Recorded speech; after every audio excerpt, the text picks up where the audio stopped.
Senior Scientist from Division of Biochemistry, Indian Agriculture Research Institute. I have a privilege of introducing him. Sir is a specialist or is doing research work in the field of stress protein genomics. He received his graduation from UAS Bangalore and PhD from IARI New Delhi. And he received gold medal and chancellor medal during post-graduation for his excellent academic career. And he has received 3 Young Scientist Award, and he has received R.H. Dastur Gold Medal Award by the Indian Society of Plant Physiology. And sir is a NASI Associate Awardee during 2018, and is a fellow of Society for Plant Applied Biotechnology, and he has handled more than 10 externally funded projects funded by DST, DBT and BIRAC. And he has published more than 50 international and national papers in international and national journals, and he has published 3 books, and he has coordinated many CAF training programs, out of which one I have attended his training program, and he is a secretary of Delhi chapter for Indian Society of Agricultural Biochemists, and he has submitted 28 bio projects in SRA of NCBI.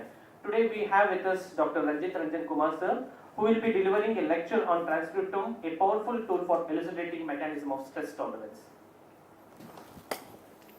Thank you, Sagar. So good morning, everyone. So I'll start this morning with a special thanks to both the coordinator for inviting me to training program and giving opportunity to interact with you. As Sagar told, so I have expertise in all the 3 platforms of omics, which you all might be knowing, and I have used all these platforms in my research work. So today my presentation will be more towards divided into 2 specific parts. One is basics, where I'll be telling you what is this transcriptome and what are the different types of platform and what planning one has to do before going for transcriptome. And second part, what I'll do is I will validate my statement with the results which we have achieved here, right? So that seeing is believing. If you see the results, so that easily you can incorporate in your research, or you can plan for your research program. Before starting, I should say sorry, because since I am a man of wheat, and so my most of the results will be more towards wheat. But then the beauty of this tool is here we all are here to discuss the tools, and if I share the ideas, so easily that can be incorporated, that can be imitated in any research dimensions.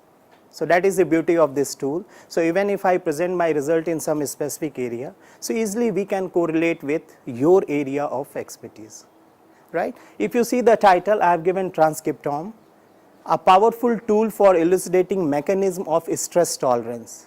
So here I have focused more towards stress tolerance. It doesn't mean that this tool can only be used for elucidating the stress tolerance pathway.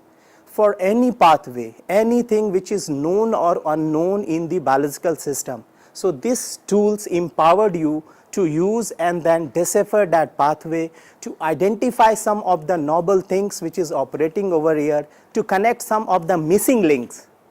So in coming subsequent slide, I'll show you how to characterize a pathway which was known from last 10, 20, 30 years, but then now using these tools, we are in a position to find out some of the missing candidate genes or proteins, right? So now omics, I think I'm sure other 4 lectures, so they might have explained you about this. So this term is very important, omics. This has been coined from a word which is called as om, omnipotent, present everywhere, right? So this shows the potential of this particular word om, from which this omics has been coined. Means you are going to talk in terms of not only a high throughput manner, but you are going to talk in terms of everything which is present over there, right? So if you see the classifications, so now omics has been classified into different types based on the molecular entities which you are going to target. Suppose if you are using this tool to characterize gene, so you have the genomics. Suppose if you are going to target all the transcripts which is expressing at particular event of time, that is your transcriptomics. If you are talking of protein which is present in your specific tissue at particular event of time, means you are going to have proteome. If you are going to target all the metabolites which are present in your tissue at particular event of time, means you are talking of metabolome. And if you see here under genomics or the transcriptomics, now we have different subsections, right. So it has further been classified based on the entities which you are going to target, and then now people, they are working on different areas like whole genome bisulfite sequencing or microRNA profiling or small RNA library construction or gene discovery, etc. When you talk of proteome, so now we have two different clear-cut areas. One is gel-based proteome, which you might be knowing and most of you might be doing in your lab. And now we have gel-free proteome also, where without making gel, you are going to target, you are going to identify all the proteins which are present in your tissue at particular event of time. Coming on to metabolome, so again based on the molecule or the metabolite, this has further been classified into different types. If you are talking of lipids, so you have the lipidome. If you are talking of minerals, so you have the ionome. So like this, different subtypes are there. And if you see the classifications, so traditional, which we are doing from last 40-50 years. So now we have a non-targeted and next generation targeted method through which you can identify all the metabolites present in your tissue in a high throughput manner. And all these omics platform which I explained here, all these interact together to decide the phenome of any plant or living organism. So even if there is influence in one, so it has potential to influence the outlook or the visuality of any living organism. Coming on to transcriptome, as I told, this has been coined from two words. One is transcript, other is om or omics. It means you are going to identify, you are going to characterize all the transcripts or the expression of a gene at particular event of time in a specific tissue, right. When I say all, it means you are not going to characterize 1 or 2 or 4 or 10 or like this. You are going to take into account all the genes which are expressing. Now all means maybe few of them will be known, it will be already submitted by somebody, but few of them will be novel one, it will be not known. So you are going to identify all those at a particular event. That is your transcriptomes.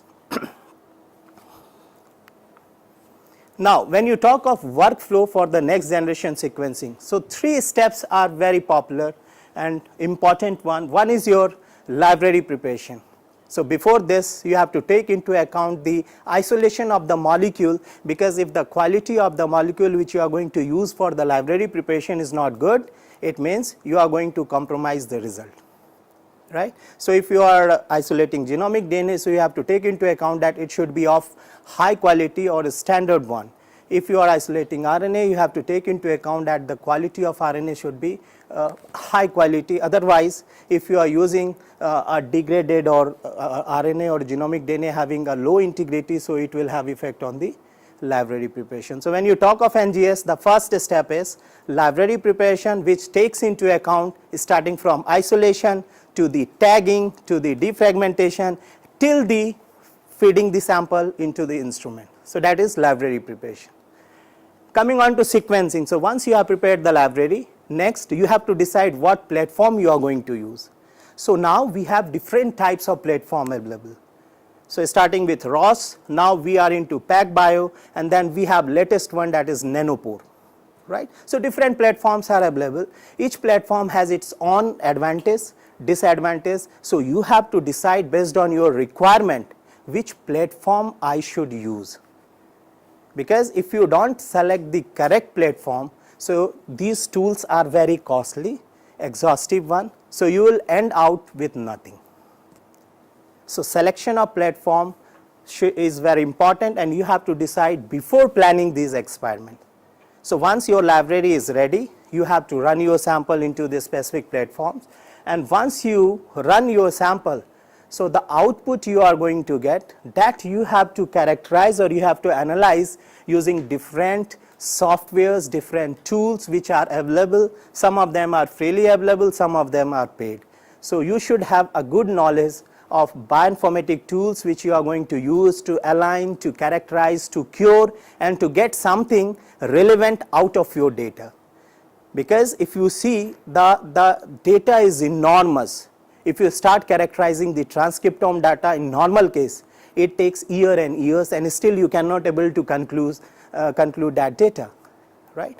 So the tool is very important out of all these. Once you have run the software, the tool which you are going to analyze or characterize your data is very important, because that will empower you to get something conclusive out of that based on your requirement.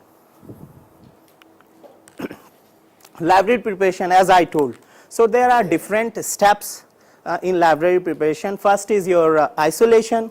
So when you are going to isolate, as I told, so here quality matters a lot, and most of the time I have seen when we plan for transcriptome, we always prefer to give everything, or we always prefer to outsource everything. But I'll tell you, this is a step which is in your hand. Here you can isolate a high quality molecule like DNA or RNA, and then you can easily manipulate or regulate the whole experiment. If you give it or if you outsource to others, it means other people will plan and they will execute everything, and your say will be very little, because you don't know the quality, you don't know what they have used, how they have used, in what proportion they have used, that we don't know. So this is very critical step: isolation, fragmentation, that is basically a tagging, and then you are going to prepare a tagged library to be used for the sequencing. So whenever you plan, this step should be executed by you only. You make it a point that you should make your library on your own. Once you have made this, yes, instrument, that is little bit problem, because that is costly one, and everywhere it's not accessible, so that we can outsource, right? So this step is very important, and you have to be very keen that this you are going to execute at your own place before sending your library for sequencing, right? So here you have 3 steps, as I told: DNA isolation, fragmentation, tagging, and then your library is ready to be sequenced. Now platform, as I told, we have number of platforms available. So if I see here, so starting from 454GS ROS, so then we have ROS Flexa, then you have HiSeq. So Illumina come out with different platforms like 2000, HiSeq 2000, 2500, and latest one we have Illumina HiSeq 4000. So different platforms are there. Then you have a solid, that is sequencing, oligo-based ligation and defragmentation. Then you have ion proton, TacBioRS, and latest one is nanopore. Now if you see the advantage like 454GS Junior ROS, so this was the first platform which was based on pyrosequencing. Pyrosequencing means they use the globules of lipid, and that was labeled, and then all the samples they used to tag, and then that library was sequenced basically. So this is your pyrosequencing method. So ROS and pyrosequencing, these are proprietary. So pyrosequencing was developed by ROS, but then if you see here, the advantage was that it gives a long read length, right? So the read was quite long, but the problem was the error rate was very high. So when you plan to identify any platform, there are 2 things which always you have to take into account. One is the read length, second is the error rate. If error rate is very high, it means you are going to compromise with the quality of the data, and then that data will be not of much use, because most of the softwares, they have a statistical tools which will easily tell you that sorry, we are not going to use this data, right? So error rate is very important, and then so there are different tools. In coming slide, I'll show you how to analyze the data. So whenever you identify or whenever you plan to go for transcriptome, the selection of this platform should be based on the reads, whether you need to have a long read or you need to have a short read, and the error rate, right? Cost, of course, is one of the dimension, but then nowadays almost all these instruments are easily accessible at cheaper cost, right? So these 2 parameters, if you see ROS, so that was the reason why initially pyrosequencing was very popular among the research group, and suddenly with the launch of Illumina platform, it was obsolete or deleted, right? So if you see the HiSeq platform, so here the best part was, though the read sequence was short, so it used to give a short read sequence, but then error rate was quite low, and then it was cost wise it was cheaper as compared to that of pyrosequences. right? So that was the advantage which Illumina provide us, and because of which within a short span of time Illumina based platform was very popular. So whenever if you see somebody is giving you talk, or if you go through any literature, any paper, anything, most of the literature will cite Illumina only, right? So because of these advantages, Illumina became leader of these particular platforms. And then subsequently Illumina released its platform 2000, which was very popular because of cost, because of low error rate. Then 4 years back they released 2500, and now latest one we have Illumina MySeq and Illumina 4000 platform. So these are available. Cheaper cost per sample, I think nowadays it will cost you around 25,000 rupees. And if you see, so I started this transcriptome in 2010, and that time I paid 12 lakhs rupees for one sample, sir. Now see the cost within a span of 8 or 10 years, how drastically cost has been reduced. And coming years, now you have a nanopore, where still cost is cheaper, it is little bit higher than your Sanger sequencing. There are other problems, but cost wise, so now we with advent of technology, now costs are drastically reducing, right? Then if you see the solid, though they released this based on the oligo or the primer based tagging, but this was not much popular. Then you have a PacBio. So the problem was that it doesn't require PCR based amplification, as I told. So library construction and then sequencing. So it doesn't require amplification, even it provides the longest read length, but the problem was the higher error rate. That's why people, so cost wise it was cheaper, but then still people does not prefer this because of its high error rate.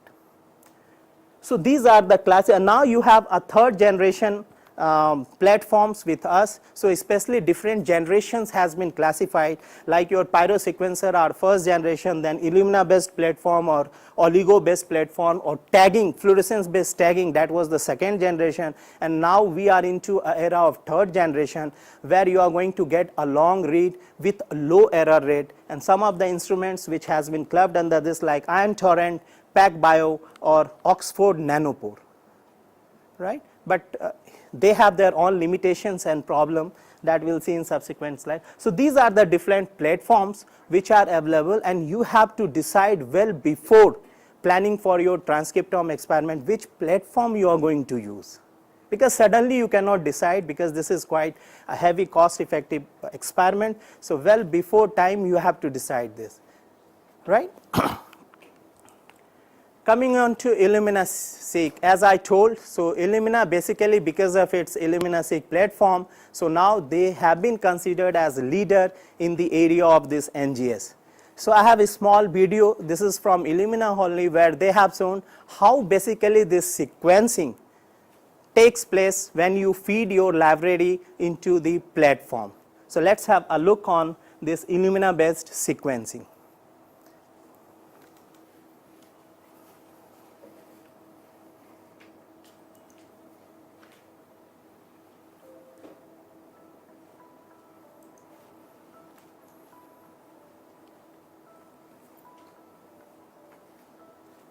So these are 4 steps: sample preparation, cluster generation, sequencing, and then data analysis.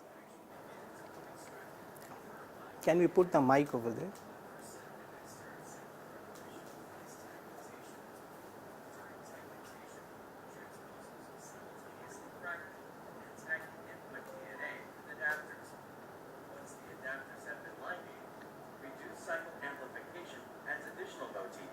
Such as the sequencing primer binding sites, indices, and regions that are complementary to the flow cell oligos.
ये video एक रखना छोड़ो, वो अच्छा लगेगा।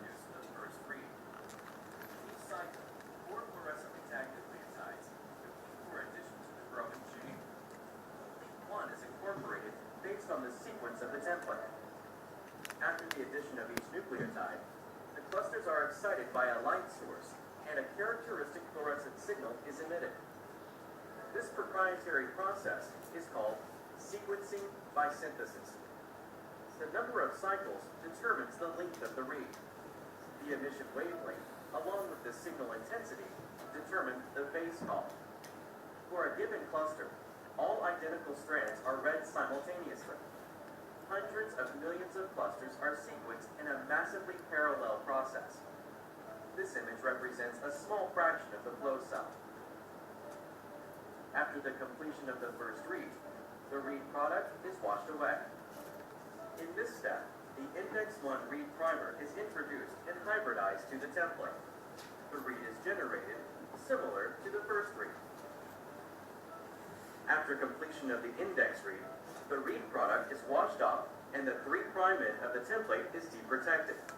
The template now folds over and binds the second oligo on the flow cell. Index 2 is read in the same manner as Index 1. Index 2 read product is washed off at the completion of this step. Polymerases extend the second flow cell oligo, forming a double-stranded bridge. This double-stranded DNA is then linearized and the 3' end is blocked. The original forward strand is cleaved off and washed away, leaving the reverse strand. Read 2 begins with the introduction of the Read 2 sequencing primer.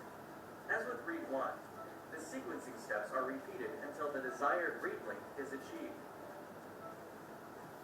The Read 2 product is washed away. This entire process generates billions of reads, representing all the fragments. Sequences from pooled sample libraries are separated based on the unique indices introduced during the sample preparation. For each sample, reads with similar stretches of base calls are locally clustered. Forward and reverse reads are paired, creating contiguous sequences. These contiguous sequences are aligned back to the reference genome for variant identification. The paired end information is used to resolve ambiguous alignments. So anyway, I'll make it simple because here it's difficult for you to perceive. So in simple layman language, basically what they are going to do is, once you have a library, so when you send this sample for sequencing, so there is a concept, there is a flow cell. Basically all this sequencing happens on the flow cell. So these company people, they are very clever. They will tell you, okay, so per sample this will be the charges. They will never tell you what you are going to get out of that, right? So the idea is, in one flow cell you can generate almost 200 or 250 GB data, and you have a possibility that you can run multiple samples in one flow cell. They will never tell you that you can run multiple samples and then you can have 250 or 220 GB of data from one flow cell run. So these flow cell are glass bleeds like structure, they have oligos at one front side. So now this information is concealed. So now you have a liberty, if you want you can pay 1 lakh rupees for one flow cell and then you can get 250 GB data out of that, and whatever sample you want to run you can run. But if you calculate per sample based, so per sample means 30,000 rupees per sample and they will give you hardly 4 to 5 GB data. Now you can calculate how costly it is, because they know very well that most of these people, they doesn't know this concept. So whenever you are planning to go for transcriptome, you should always ask that I want one complete flow cell based on your requirement, and then you can plan accordingly as a scientist that these are the number of cells I have to run, and then this should be the output of data per sample. This will be quite cheaper, 1/4 of the cost which you are paying when you talk in terms of per sample. So here you have seen there is a flow cell where you are going to put your library. This library will go and it will make a complementary with the oligo, the adapter sequence which is present on the flow cell, and then this sequence by synthesis, adapter based sequencing. So this is proprietary or something which Illumina does. So this technology is very popular with the Illumina, sequencing by synthesis, like pyrosequencer in case of Ross. So they used to sequence from both the directions. That's why you use the term pair end sequencing. So both direction you are going to sequence and then you are going to align it. So in layman language, only three things we are going to do. One, you are going to put your library onto the flow cell so that it forms a complementary with the adapter which is present over there. Then you are going to sequence from both the directions using different primers, and whatever sequence is going to come, that you are going to align using different softwares. This is all about the sequencing or the sequence by synthesis or pair in sequencing technology of Illumina. So this is all which this instrument does, and then it will give you exhaustive reads, and then it all depends on your softwares, how you are going to align, how you are going to remove the adapter sequence, and then how you are going to use that data for your end purpose. So this was shown in such a complex. So whenever you plan to go for transcriptome sequencing, please make it a point, you should not talk in terms of sample, you should always talk in terms of the data which they are going to do. There is one more term which is very popular, and most of the time, most of the people, they will be confused. This is coverage. So you might have heard when you talk of transcriptome, they will ask you, most of the time they will never discuss coverage. They will ask you, okay, this much sample, this price, all those things. But you should know coverage, because if coverage is not good, coverage is something like, suppose if your genome size is 10 GB, and suppose if you get 100 GB data out of that, it means this is 10x coverage. Total data which you generated divide by the size of the genome, that is the coverage. And if coverage is low, suppose if 1x coverage is there, it means you are not going to get anything out of that. At least coverage should be more than 20 or 30% or 30x. Right? So this coverage is very important. You should always talk in terms of coverage, how much coverage you are going to give, especially for microorganisms. For insects, coverage should be at least 90 or 99% coverage. Then only you are going to get authentic data out of that. Most of the time the problem is you get the data, when you start doing downstream processing, so most of the time that will show error. Your sequence which you have predicted, transcript sequence, that will have lot of error, and you will be confused whether it is an indel, whether it is a mutation, what is this, you will not able to correlate. So coverage is very important, and then whenever you talk of transcriptome, you should talk in terms of the data which they are going to give and the coverage which they are going to give, right? So these two are very important factors. This was the technology which Illumina used to follow as a leader of this particular NGS platform.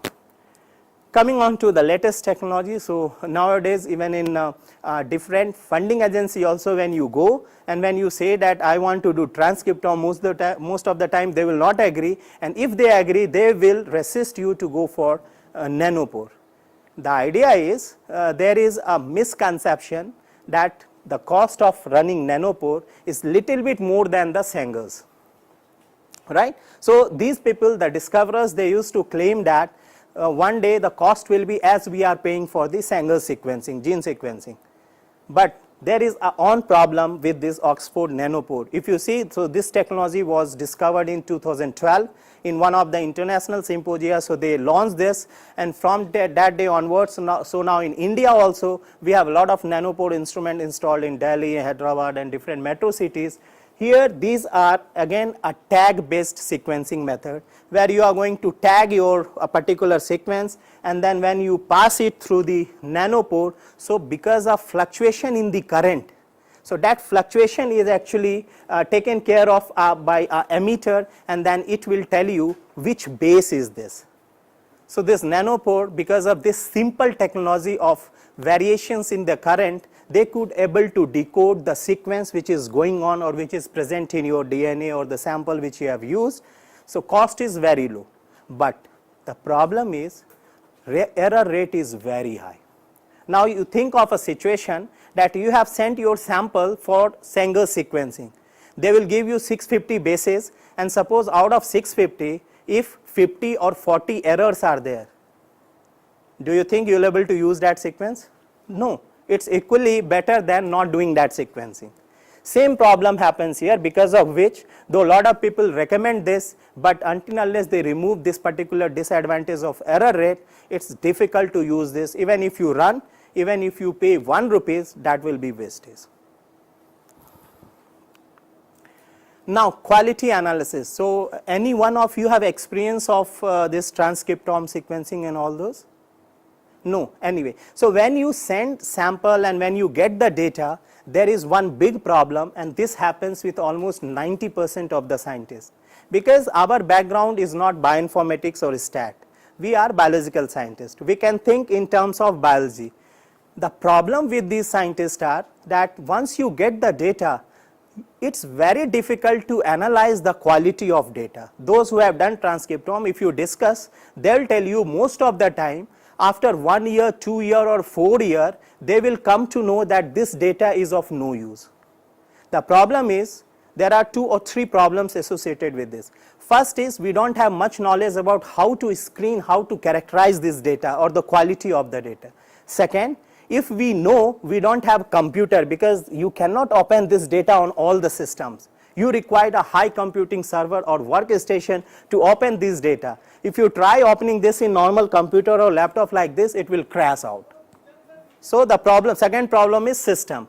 Third problem is software. So most of these softwares which will give you authentic answer about the quality of the data are paid one. So this company or the discoverers, they are very clever. They know where to manipulate the things. They will never give you, that cost is so high that if you purchase, first thing is that it's difficult to purchase because it required a lot of money, and even if you purchase for this transcriptome, it will be not futile. So either way. So these 3 problems, because of these 3, most of the cases we just abide by the information which has been given by the companies or the concerned person. But there are few tools which will help you and which doesn't require money also. So easily you can make out whether the data which has been given is correct or not. For example, I'll start with the bottom. There is a score which is called as Fred score. Fred score or Q quality score, right? So if you see here, I have written here Q10, Q20, Q30 like this. So when you see the data of transcriptome, this is one thing which company people cannot manipulate, because this comes out of the screenshot of the instrument, right? Now you may ask, what does it mean? Q10 means out of 10 base there is a probability of 1 error, right? Means out of 10 there is 1 error, so that is presented in terms of Q10. Q20 means out of 100 base there is a probability of 1 error. Q30, which is most commonly used in transcriptome, means out of 1000 base which you have read out, there is a probability of 1 error. Q40 means out of 10,000 base which you have read out, the probability of error is 1. And then the latest one is Q50, right? It means out of 1 lakh base which you have read out, the error probability is 1. So most common Fred score used in transcriptome is Q30, and if Q30 value, if you go through the Q30 value, it means it says that there is a 99.9% accuracy in your data, right? So Q30 tells you 99.9% accuracy in your data. If Q30 value is good, it means there is no compromise or the quality of data is good. It can be run in any of the softwares, downstream softwares which you are going to use. And this is one common one, it doesn't require money. This is something like a screenshot, so company people, they cannot manipulate, and then easily you can make out. The other parameter is N50 value, which is defined as the minimum contig length which is going to cover 50% of the genome for which you have targeted for the sequencing, N50 value, and this is also one of the summary point in your transcriptome data. So when you see the transcriptome data, first thing will be, there will be one table where they will give all the informations, and N50 value will be there. So you have to make it a point that N50 value should be high, right? Third most easy method, but then it's required little bit expertise, is fast QC method. So this is a package, this is a software, fast QC, which is internationally accepted. So you feed your data and fast QC will tell you based on probability what is the quality of your data. Then another term is transcript integrity number, TIN score. So you might be knowing RIN score, RNA integrity score, right? So like RIN, there is a TIN score also which tells you the integrity of transcripts which you are going to get out of your data. So tin score, there is a table, classified table. So based on that table, easily you can make out whether the transcripts which has been predicted out of the data which you have generated, whether it is of high quality or not. Because many time it happens that you predict a transcript, and then when you design a primer and go for sequencing, you will get something else out of that. So this is because of error which is there in your transcript sequence. So this tin value, even this does not require money, easily you can calculate the tin score, and then easily you can make out whether the data which you have received is of good quality or not. Then one software which is very popular, and when you communicate your data to some high impact journal, they will ask you for this. This is principal component analysis, so PCA component analysis. This required expertise and software. This is a package. So once you have characterized your data on PCA, so this is authentic one, and when you communicate your paper to some high repute journal, they will ask you for this, right? So the idea of sharing this is some of the things which are easily accessible that we can do our own, and when you are outsourcing your sample for bioinformatics or for run, you should make it a point that I need all these values along with my data. So they have the expertise, they have the softwares, they will analyze, they will give you, you have the idea. So once you go through, easily you can make out that my data quality is good, and easily I can use it for downstream processing, right? So we started with the steps, as I told, 3 main steps. Then how you are going to prepare the library, then what platform or how you are going to choose the platform, then how you are going to analyze the data quality. Bioinformatics, that I am not entering or venturing because other speakers are there, expert in that area, and they will tell you different tools which you can use to characterize your data. So with this brief, I will take you to the world of wheat where we are working, and I have used this particular crop especially for a problem which is very common, that is terminal heat problem. So in wheat there is a problem that during grain filling stage, even if there is a fluctuation of 1 or 2 degree in temperature, so it drastically reduces the grain filling. So there will be shriveled grain, or the grain will be partially filled, and even quality will be not good. So such chapatis are not palatable, and nobody likes to eat that.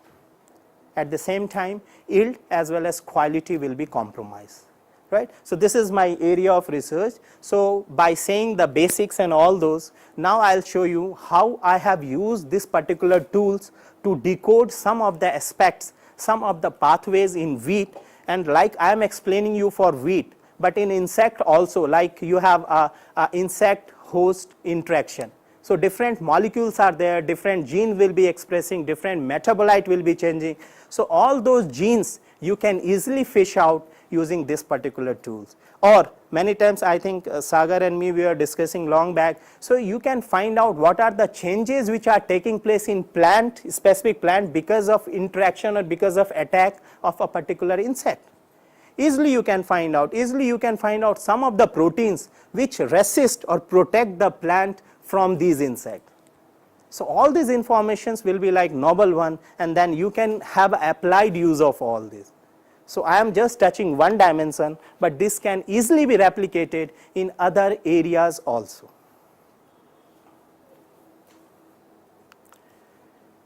So wheat, I told, this is one of the major problem, heat stress, and if you see some of the photographs, why I am showing this, because this I have taken in division of entomology only. And if you see the effect of heat stress on some of the like this is pollen of wheat under normal condition, and when you expose it to heat stress, so all pollen will be flaccid, it will be ruptured, and then there will be improper fertilization. It means no fertilization, no grain filling. If you see the stigma, so this is under control condition, very smooth, leery, fluffy stigma. But when you give a heat stress, so it will interwoven, and then when pollen comes and sit, it will not able to get any nourishment, because of which the pollen will not able to grow. If it doesn't able to grow, so no fertilization. If you see the starch, this is very globular, very well structured starch, but when you expose the plant to heat stress, especially terminal heat, so see here, it's like a pleated structure, very small, defragmented, and because of this the grain will be shriveled, and when you make chapati out of that, even quality will be not good. And now we have done some nutritional characterization also. So almost all the nutritional parameters are depleted because of heat stress. And recently, even today's newspaper, if you go through, so this is one of the title that climate change is going to deplete most of the nutrient, especially protein, lipids and carbohydrate in these agriculturally important crops, right? So this is the impact of climate change and the heat stress. So these are some of the limitations in wheat. When we started, so that time, why I am sharing this, because then you can see how important it was to use some novel tools. When I started, so there were some of the notions that there is no information available on genes, very limited information is available on protein, pathway, so which we are knowing some 30 years back, that is only known. So wherever you used to venture, this was the answer that nothing is available. Then we started, we thought let us use some novel tools to decode this. Let us identify, let us enrich the genetic resources. Why I am saying this? Because this can equally hold in your area also.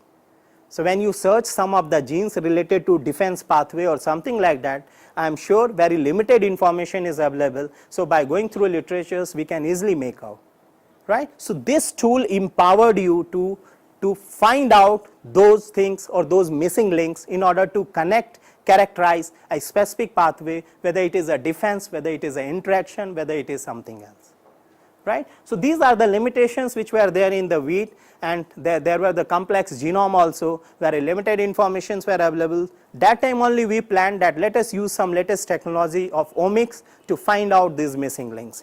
And we started with transcriptome. So this was our obvious choice, and that time there were no reference, nothing. So we started this with de novo sequencing. This is a story of 2010. So we completed this, and first time we submitted this in, see, whenever you are doing transcriptome, so NCBI has a specific area where you can submit your data. This is called as bioprojects. So they have a specific accession number, and the section is SRA, Sequence Read Archive. We have to submit our bioproject into the sequence read archive of NCBI. Then they will give you the accession number, and without this accession number, you cannot disclose this in your manuscript or anywhere else. So whenever you submit, they will ask you whether you have the accession number or not. So if you have the accession number, then only you can claim that data. And NCBI will give you two options also. One is whether immediately you want to release this data, or the other option is whether after publication you want to release this data. So you have the options, choice is yours, based on your liberty you can opt. So now we did this, and if you see here, so that time 2010, when it was like a dream doing transcriptome. So outside people they were doing on routine basis, but in India, especially here, it was very difficult to convince and to go for transcriptome, but we did, yes, we did. And if you see here, we could able to identify almost 80,000 stress associated genes. So people, they will fight for 1 gene, 2 gene, 3 gene. We identified almost 80,000 stress associated genes with high accuracy. And if you see here, so microRNAs, as I told, we could able to identify almost 1200 microRNAs. And out of that, 37 novel microRNA we identified, we validated, we published, and from last 5 years we are getting exhaustive citations. So that was first time somebody thought of identifying. I will tell you for your information that these microRNA are like a driver, like you have a bus and driver and all people are sitting. So these people are genes. MicroRNA is a driver, it will regulate a gene or a family of genes for its expression. Right? So we identified almost 1200 conserved microRNA, means those which are known, and 37 novel microRNA which was not known. Now see the beauty of or the power of this particular technique. Then if you see Transcriptome and then some candidate genes, so we did all those characterizations. These are some of the characterizations. In brief, I have just shown, like I told, when you get the data, it will be in this form. And here if you see N50 value is there. Right? So whenever you get data out of this out of run, so it will be in this form. They will give you raw rates, they will give you the clean rates and all these dimensions, and this is the Go analysis. Go means gene ontology analysis. This will tell you what is the function of transcript which you have identified, what is the biological function, what is the characterization, what is the nature of the transcript which you have identified. So here you can see, based on our heat stress, so easily we have identified the nature of most of the transcripts which we identified through transcriptome. This is called as Go analysis. This is the heat map. Heat map will tell you the expression of those transcripts in your sample. I will tell you, expression is basically of 3 different types. One, we used to call it as absolute expression. Other is your digital fold expression. Third is your relative fold expression. Right? So there are 3 different type of expression. Absolute expression is where you are going to use a standard to find out the expression of any gene. That is absolute expression. Digital fold expression is the expression which you are going to get out of this NGS.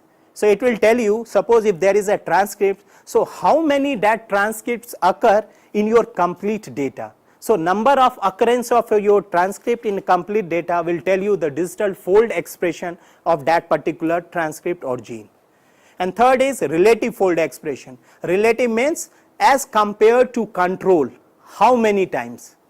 That is relative, means you are going to relate it with the control, and with respect to control how many times that particular transcripts appear, that is relative fold expression. So this NGS will always give you expression in terms of digital fold expression. Real time PCR or quantitative PCR, that will give you in terms of relative fold expression. And absolute, that is your choice. If you have the standard, if you have the known concentration, so you can go for absolute. So these are the heat maps, and here I have just shown a clip of this, but by Excel I will tell you I have more than 55 Excel sheets for this upregulated and downregulated transcripts. Now think of, if you have such a enormous data, even if you go through, easily you can make out what are the genes which are expressing, what are the genes which are downregulating in response to your treatment. Maybe here it is wheat, but you can do this in your insect also, you can do it to your plant also, you can do during interaction also. So more than 55 sheets of Excel. So that much is the data which we generated just by one transcriptome in one cultivar.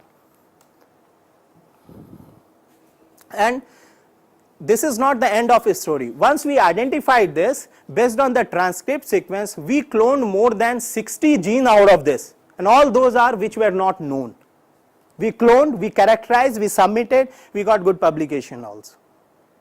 Now this all happens because of the tool transcriptome.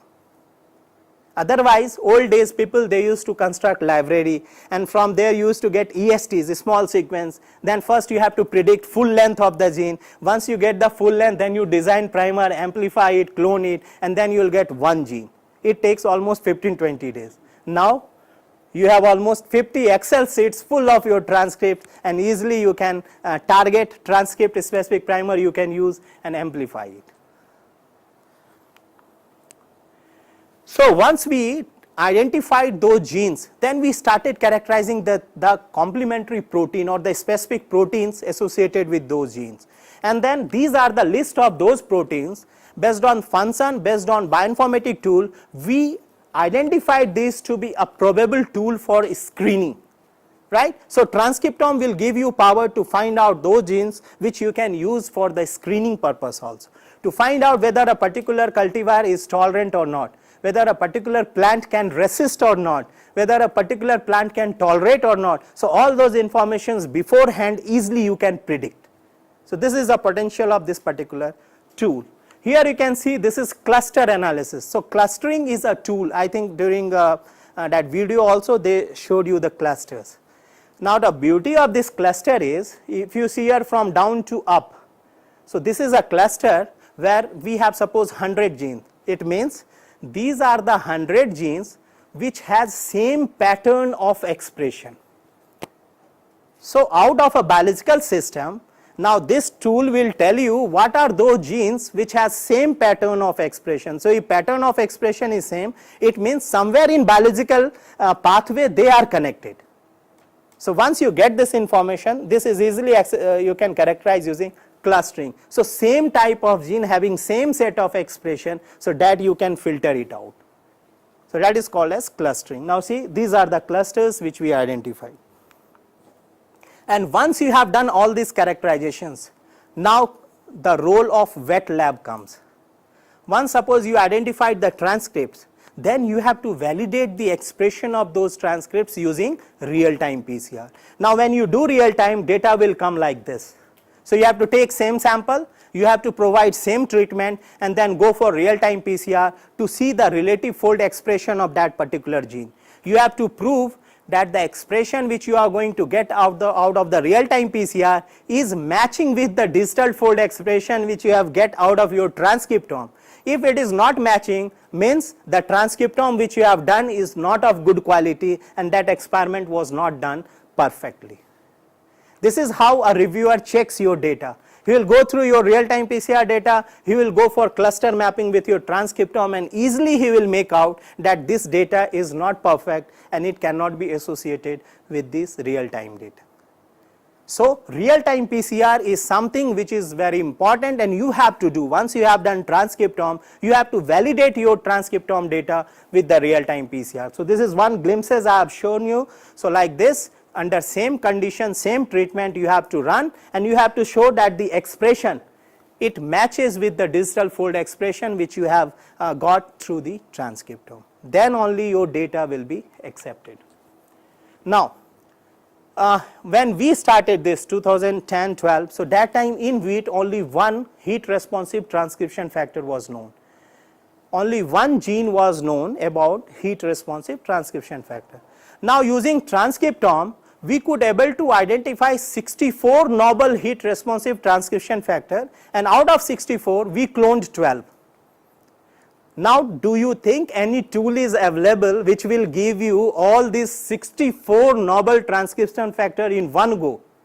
No, because as I told 2010-11 only one gene was known, and because of transcriptome we could able to identify more than 64 novel. So these are the list, 64 novel transcription factor gene, and then we could clone 12 out of this.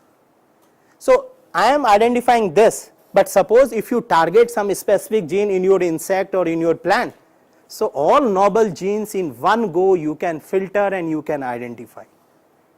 That is the conclusion. So this is all because of your transcriptome tools. So these are the list of transcription factor. Now this slide, this is one experiment. So BARC, I think you all might be knowing. So we have one project, and BARC people, they developed one mutant of wheat which can tolerate temperature up to 42 degree, and they wanted us to find out why it's happening. Then we started using this transcriptome as well as proteome tool, and if you see here, these are some of the clusters, these are some of the Venn diagram, but this table is of important to us. All these genes are those genes which has a SNPs lying on its sequence, single nucleotide polymorphism, and these SNPs are responsible for modulating the tolerance of this mutant wheat. So we identified this, we cloned few of these genes, and we proved that because of this mutation, so this tolerance is modulating, and that's why your mutant is behaving like a tolerant at 42 degrees Celsius. Now see, now if I ask you, without transcriptome, is it possible to screen all the genes which is present in wheat and then find out where is the mutation and then you can tell? It's highly impossible. You cannot think of. It's only possible because of your omic tools. Now, as I told, pathways. So even in your areas, if you go through, so few pathways are such that from last 20-30 years, if certain enzyme has been known, till date we know only that much enzyme only. I think starch biosynthesis pathway you all might be knowing, right? So if, or the photosynthesis, if you go and see the pathway, 10 years back you take out the diagram, same enzymes will be there. Now also you take out, same enzyme will be there, except few here and there. Now maybe the possibility is that only that much enzyme work in that pathway, or the other possibility is there is definitely some missing links. Now, how to find out these missing links? So, if you see the title here, I have given remodeling starch biosynthesis pathway. So, we took this as a challenge to find out all the missing links in this pathway, and our tool was Transcriptome. And we did Transcriptome, these are the accessions which we submitted. We did Transcriptome, and then if you see the data here, almost more than 64 starch biosynthesis pathway associated genes. So, we identified 64 genes from that pathway which is not known, and all these genes are isoforms like ADP glucopyrophosphorylase or soluble starch synthase or branching enzyme. So, these are not known, but these genes are the proteins are playing very important role in starch biosynthesis pathway. And this happens or this possible only because of Transcriptome tools. If you see here hypothetical proteins, we predicted almost 1,50,000 stress associated genes, and these are some of the hypothetical protein specific to those genes, and then some transcripts associated with enzyme which is very popular for starch biosynthesis, that is starch soluble starch synthase. So, we identified almost 18 transcript, and I will show you the next slide. So, we cloned a lot of this gene also, and all these are something missing. We do not know, we know only main enzymes which are operating in starch biosynthesis path. Now, we have the information, we have the power, we have the potential to manipulate this pathway itself. Now, I can say that between this to this substrate, not only one enzyme works, but other enzymes are also there which are working, and this is the product. And these all possible only because of this particular tools. If you see here, these are basically all these carbon assimilatory pathway. When you go through different subjects, so carbon assimilatory is one very common term which we are using. So, all this carbon assimilatory has been divided or clubbed into 3 different paths. One is called as fructose pathway, other is starch metabolism, and then sucrose metabolism. So, all this carbon assimilation has been clubbed into these 3, and these numbers are the noble transcripts or gene which we identified using Transcriptome related to these pathways. And here if you see SNPs, almost we identified more than 1 lakh SNPs in these genes which we identified, and these genes are associated with starch biosynthesis pathway. So, one pathway, this much elaborative data, and last 5 years we are working, we have cloned lot of genes, but still we have not raised more than 25% of the data. Rest 75% are lying only, we are not able to handle. This is the beauty of Transcriptome. These are the list of soluble starch synthase gene which is not known, and we cloned almost these 4. Now, before few minutes back I told error rate, right? Here it takes into account. If error rate is high, when you go for downstream amplification, it is difficult, you will not get anything out of that. But if the quality of your data is good, in one go you will be able to amplify that specific gene. You can clone, you can get another accession number, and then you can manipulate the gene, and you can use all the tools which we are using in the area of genetic engineering. So, that is the beauty of Transcriptome. It will give you the opportunity to clone a novel gene, to characterize a novel gene, and then use this information to use other tools which people they are using in genetic engineering area.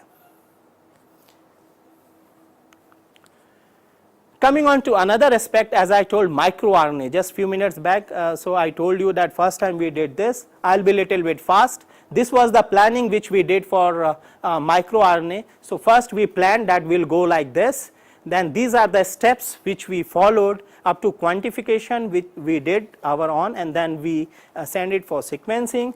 And then if you see this table, so these are the list of microRNA, these are conserved microRNA which we identified in wheat using the Transcriptome.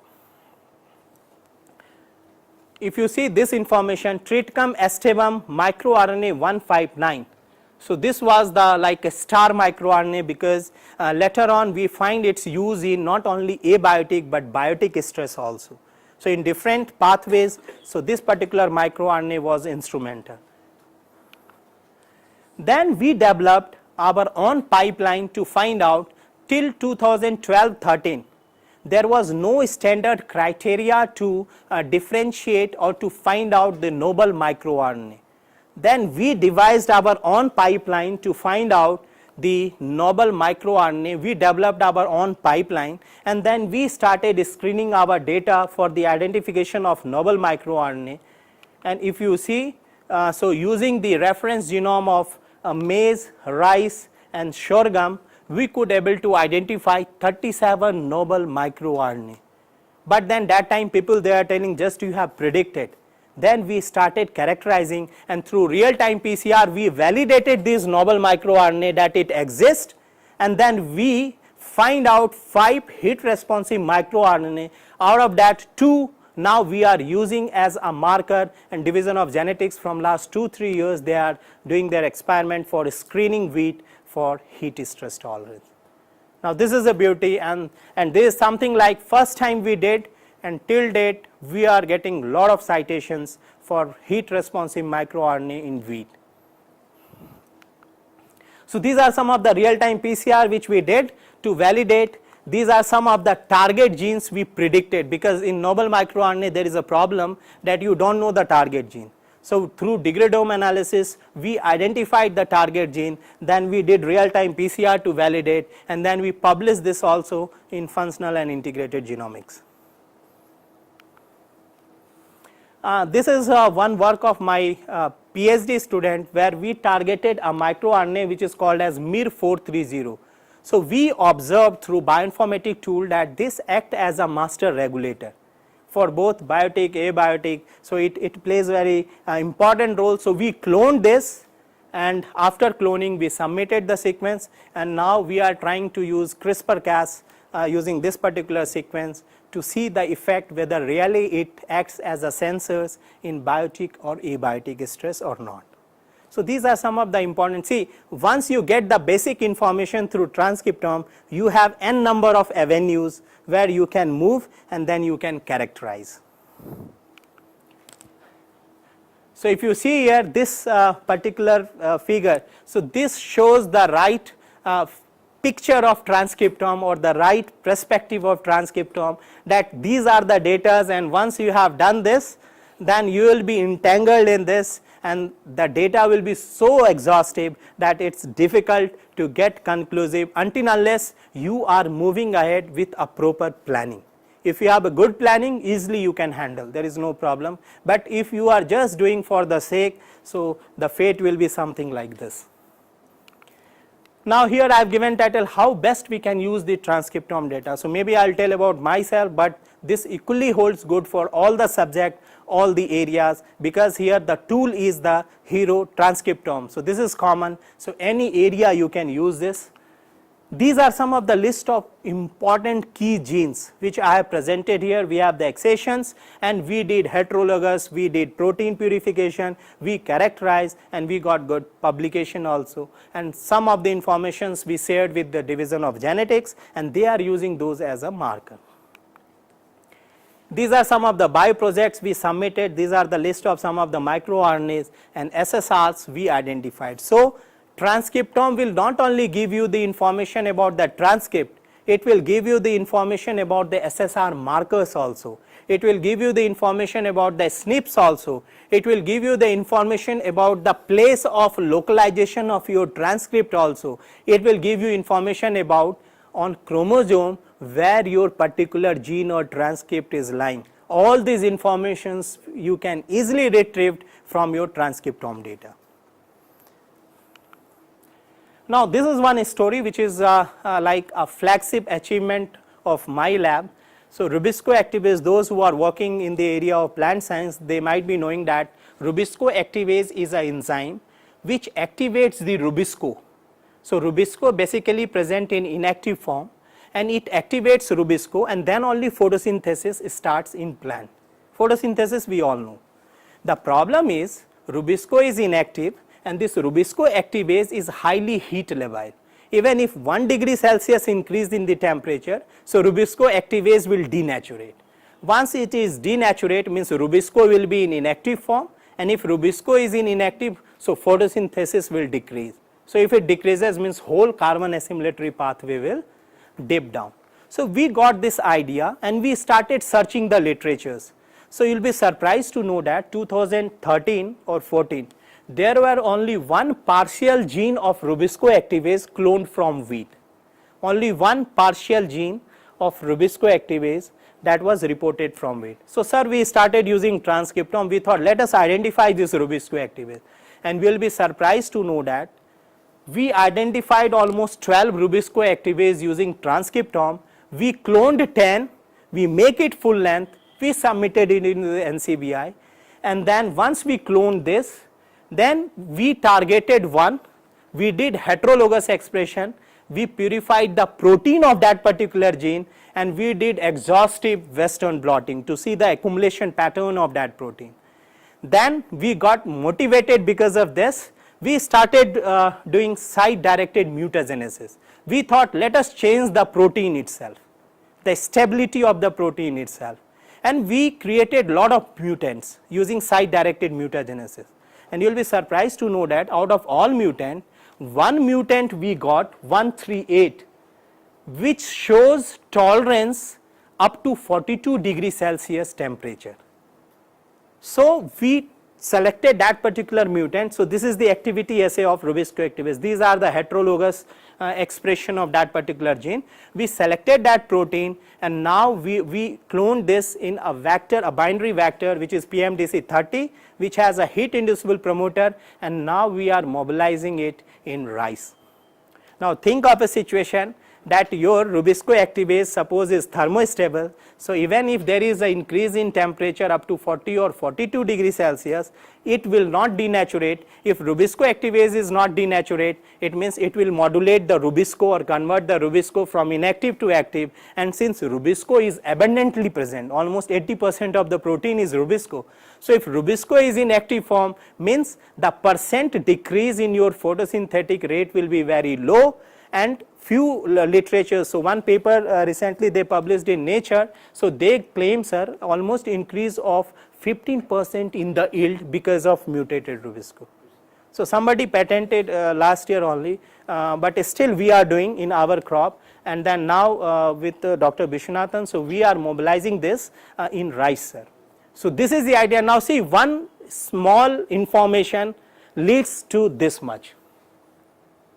And this all happens only because of your transcriptome tool. Otherwise, you don't know the gene sequence, there is no question of protein engineering, heterologous, or developing a thermostable protein, no story will come.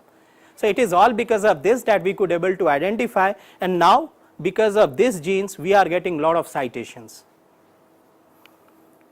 So these are some of the construct which we developed. Like MAPKs in mitogen activated protein kinases, superoxide dismutase, ATP glucose, and all these genes are novel one which we identified only because of transcriptome. Otherwise, through library it takes year and year to identify a full length gene and to characterize and to use it in your downstream application. So I mean to say, just you have to select a pathway, you have to target a particular phenomena, and this transcriptome will help you to decode everything related to that. These are some of the SSR's work which we did. So we identified some of the SSR through transcriptome, we validated, then we shared all this information to Division of Genetics, and now they are using this for developing heat responsive SSR markers. These are some of the publications related to what I presented.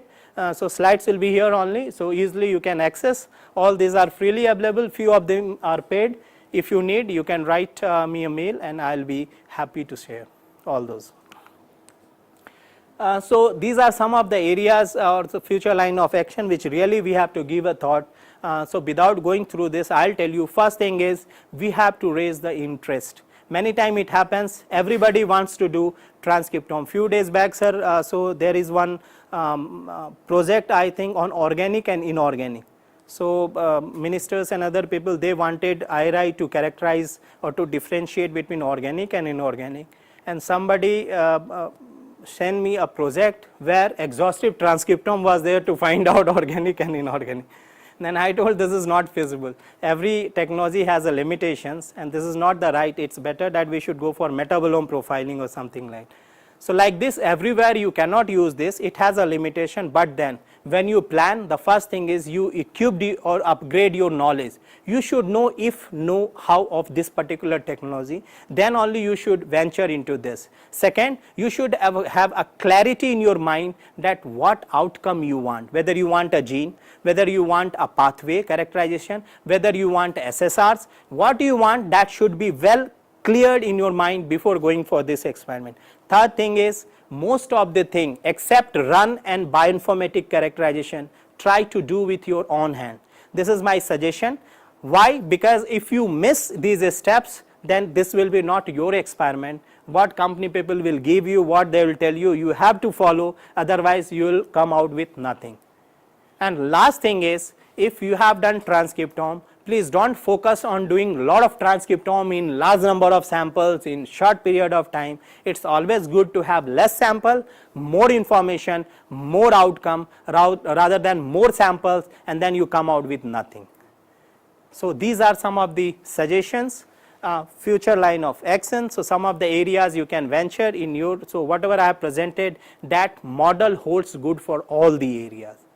So this you can use, you can replicate in your area of research. So with this brief, I think I'll acknowledge Director IRI, Joint Director Research, Head Division of Biochemistry, PI of this project, Dr. Biswanathan. So he is also our group members. So in most of the project, he is the co-PI, which I presented. Dr. Himanshu Pathak. So whatever work I presented here till 2015, that was outcome of NICRA project, and he was the PI, and he was very good in motivating. Like I think your coordinators, they are equally good, and they will be motivating you to go to venture into this area. So like this, we also got motivation from these people, Dr. GP Singh. So whatever wheat germplasm we are getting, so that we used to get from IWBR. And then my colleague Dr. Suneha Goswami, all these SRFRAs, and special thanks to Subramaniam sir and then Sagar. So they have invited me to share my research significant results and then some of the knowledge or the work which we are doing. So thank you, thanks a lot.